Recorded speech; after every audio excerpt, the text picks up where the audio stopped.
നോക്ക്, നബി സല്ലല്ലാഹു അലൈഹി വസല്ലം പറഞ്ഞിട്ടുള്ള മറ്റൊരു ഹദീസ്, മൻ അൻദറ മുഅ്സിറൻ ഫലഹു ബികുല്ലി യൗമിൻ മിസ്ലിഹി സദഖ. നബി സല്ലല്ലാഹു അലൈഹി വസല്ലം പറയുകയാണ്, ഒരാൾ തന്റെ സഹോദരന്, കടം വാങ്ങിയ സഹോദരന്, കടം തിരിച്ചടക്കാൻ പ്രയാസപ്പെടുന്ന സഹോദരന് അവന് അവധി നീട്ടിക്കൊടുത്താൽ അവന് ഓരോ ദിവസവും, എത്ര ദിവസമാണോ നീട്ടിക്കൊടുക്കുന്നത്, 30 ദിവസം അവധി കൊടുത്തു, 30 ദിവസം കഴിഞ്ഞിട്ട് പൈസ തന്നാ മതി എന്ന് പറഞ്ഞു. ആ 30 ദിവസവും അവൻ കൊടുത്ത സംഖ്യ എത്രയാണോ അത്രയും ദിവസം അവൻ അത്ര ദിവസം സ്വതക്ക കൊടുത്ത പുണ്യമാൻ. ഒരു 10,000 രൂപ ഒരാൾക്ക് സ്വതക്ക കടമായി കൊടുത്തു, അദ്ദേഹം ഒരു മാസം അവധി നീട്ടിക്കൊടുത്തു, അല്ലെങ്കിൽ ഒരു മാസം അവധി വെച്ചു, ഓരോ ദിവസവും അദ്ദേഹം 10,000 സ്വതക്ക കൊടുത്തതുപോലെയാണ്. നബി സല്ലല്ലാഹു അലൈഹി വസല്ലം ഇത് പറയുന്നു. എന്നിട്ട് ഇത് ഉദ്ധരിച്ചിട്ടുള്ള ബുറൈദ് ഇബ്നുൽ ഹുസൈബ് റളിയല്ലാഹു അൻഹു പറയുകയാണ്, സുമ്മ സമിഅ്തുഹു യഖൂൽ, പിന്നീട് ഒരു സന്ദർഭത്തിൽ റസൂലുള്ളാഹി ഇങ്ങനെ പറയുന്നത് കേട്ടു, മൻ അൻദറ മുഅ്സിറൻ ഫലഹു ബികുല്ലി യൗമിൻ മിസ്ലൈഹി സദഖ. ആദ്യം ഞാൻ കേട്ടത് നബി സല്ലല്ലാഹു അലൈഹി വസല്ലം ഇങ്ങനെ പറയുന്നതാണ്, ആരെങ്കിലും തന്റെ കടം തിരിച്ചടക്കാൻ പ്രയാസപ്പെടുന്ന ആളുകൾക്ക് അവധി നീട്ടിക്കൊടുത്താൽ ഓരോ ദിവസത്തിനും അത്ര സംഖ്യ സ്വതക്ക കൊടുത്തതിന്റെ കൂലിയുണ്ട് എന്ന് പറഞ്ഞു.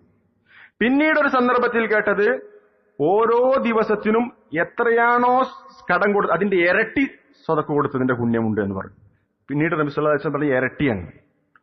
അപ്പൊ ബുറൈദ റളിയല്ലാഹു അൻഹു റസൂലിനോട് ചോദിച്ചു, റസൂൽ, ആദ്യം നിങ്ങൾ പറഞ്ഞത് എത്രയാണോ കടം കൊടുത്ത് അത്ര സ്വതക്ക കൊടുത്ത കൂലിയാണെന്ന് പറഞ്ഞു. പിന്നീട് ഒരു സന്ദർഭത്തിൽ റസൂൽ സല്ലല്ലാഹു അലൈഹി വസല്ലം നിങ്ങൾ തന്നെ പറഞ്ഞു അതിന്റെ ഇരട്ടിയുണ്ട് എന്ന് പറഞ്ഞു. 10,000 ആണ് കൊടുത്തത്, 20,000 സ്വതക്ക കൊടുത്ത കൂലി ഓരോ ദിവസത്തിനും. അപ്പൊ റസൂൽ സല്ലല്ലാഹു അലൈഹി വസല്ലം വിശദീകരിച്ചു കൊടുക്കാണ്, ലഹു ബികുല്ലി യൗമിൻ സദഖ ഖബ്ല അൻ യഹില്ല അദ്ദൈൻ. കടം വീട്ടേണ്ട അവധി ആദ്യം പറഞ്ഞപ്പോ പറഞ്ഞു ഒരു മാസം കഴിഞ്ഞിട്ട് തന്നാ മതി എന്ന് പറഞ്ഞിട്ടുണ്ടെങ്കിൽ ആ ഒരു മാസം അവന് ഓരോ ദിവസത്തിനും അത്ര സംഖ്യ, എത്രയാണോ കടം കൊടുത്തത് അത്രയും സംഖ്യ ഓരോ ദിവസവും സ്വതക്ക കൊടുത്ത കൂലി. ഫൈദ ഹല്ല അദ്ദൈൻ, അങ്ങനെ ഒരു മാസമായി, സമയമായി, തിരിച്ചടക്കേണ്ട സമയമായി. ആ സമയത്ത് ഫഅൻദറഹു, വീണ്ടും അവധി നീട്ടിക്കൊടുത്തു. ആ ദിവസത്തില് വീണ്ടും അവൻ അവധി നീട്ടിക്കൊടുത്തിട്ടുണ്ടെങ്കിൽ ഫലഹു ബികുല്ലി യൗമിൻ മിസ്ലൈഹി സദഖ. പിന്നീട് ആ നീട്ടിക്കൊടുത്തതിന്റെ പേരിൽ എന്താണ്, ഓരോ ദിവസവും എത്രയാണോ സ്വതക്ക അതിന്റെ ഇരട്ടി, എത്രയാണോ കടം കൊടുത്ത് അതിന്റെ ഇരട്ടി സ്വതക്ക കൊടുത്ത പുണ്യം. രണ്ടാമത് അവൻ നീട്ടിക്കൊടുത്തു, ആദ്യം ഒരു അവധി വെച്ചു, പിന്നീട് രണ്ടാമത്തെ ആ അവധി തീരാൻ സമയത്ത് അല്ലെങ്കിൽ തീർന്ന സമയത്ത് അവൻ പറഞ്ഞു കുറച്ചും കൂടി അവധി അവൻ ആവശ്യപ്പെട്ടു. അവൻ തിരിച്ചടക്കാൻ പ്രയാസമുള്ളയാളാണ്, കടം തിരിച്ചടക്കാൻ പ്രയാസമുള്ള ആൾ. അത് മനസ്സിലാക്കി അവൻ വീണ്ടും അവധി നീട്ടിക്കൊടുത്താൽ പിന്നീടുള്ള ഓരോ ദിവസത്തിനും ഈ കടം കൊടുത്തതിന്റെ ഇരട്ടി സ്വതക്ക കൊടുത്ത പുണ്യമാണ് എന്ന് നബി സല്ലല്ലാഹു അലൈഹി വസല്ലം പറഞ്ഞിട്ടുണ്ട്. എത്ര വലിയ കാര്യമാണ് സഹോദരങ്ങളെ, നമുക്ക് വലിയ പുണ്യം വാരിക്കൂട്ടാൻ പറ്റുന്ന കാര്യമാണ് ഇങ്ങനെ കടം കൊടുക്കുക എന്നുള്ളത്, കടത്തിന്റെ അവധി നീട്ടിക്കൊടുക്കുക എന്നുള്ളത്.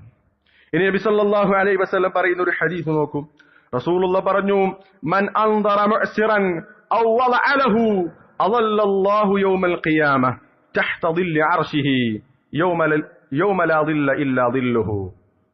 ഇമാം മുസ്ലിം അതുപോലെ തന്നെ ഇമാം തിർമിദിയും ഒക്കെ ഉദ്ധരിച്ചിട്ടുള്ള ഹദീസാണ്, സഹീഹായ ഹദീസാണ്. ആരെങ്കിലും കടം കൊണ്ട് പ്രയാസപ്പെടുന്നയാള്, കടം തിരിച്ചടക്കാൻ പ്രയാസപ്പെടുന്ന ഒരാൾക്ക് അവധി നീട്ടിക്കൊടുത്തു, അല്ലെങ്കിൽ അവന്റെ കടം ഒഴിവാക്കി കൊടുത്താൽ അള്ളാഹു നാളെ പരലോകത്ത് അർശിന്റെ തണൽ അവന് കൊടുക്കുന്നതാണ്. അന്ന് ആ തണലില്ലാതെ മറ്റൊരു തണലും ഉണ്ടാകൂല. അന്ന് അവന് അർശിന്റെ തണൽ കൊടുക്കുമെന്നാണ് പറഞ്ഞിട്ടുള്ളത്. ആർക്ക്? കടം ഒരുത്തന് അതിന്റെ അവധി നീട്ടിക്കൊടുത്തതിന്റെ പേരിൽ, അതുപോലെ തന്നെ കടം ഒഴിവാക്കി കൊടുത്തതിന്റെ പേരിൽ എന്ന് നബി സല്ലല്ലാഹു അലൈഹി വസല്ലം പറഞ്ഞു. 7 വിഭാഗം ആളുകൾക്ക് നമ്മൾ പറഞ്ഞിട്ടുണ്ട്, നമ്മൾ പഠിച്ചിട്ടുണ്ടാകും അള്ളാഹുവിന്റെ തണൽ ലഭിക്കുന്ന വിഭാഗം. ഇത് മറ്റൊരു ഹദീസിൽ പറഞ്ഞിട്ടുള്ളതാണ്. നബി സല്ലല്ലാഹു അലൈഹി വസല്ലം പറഞ്ഞു.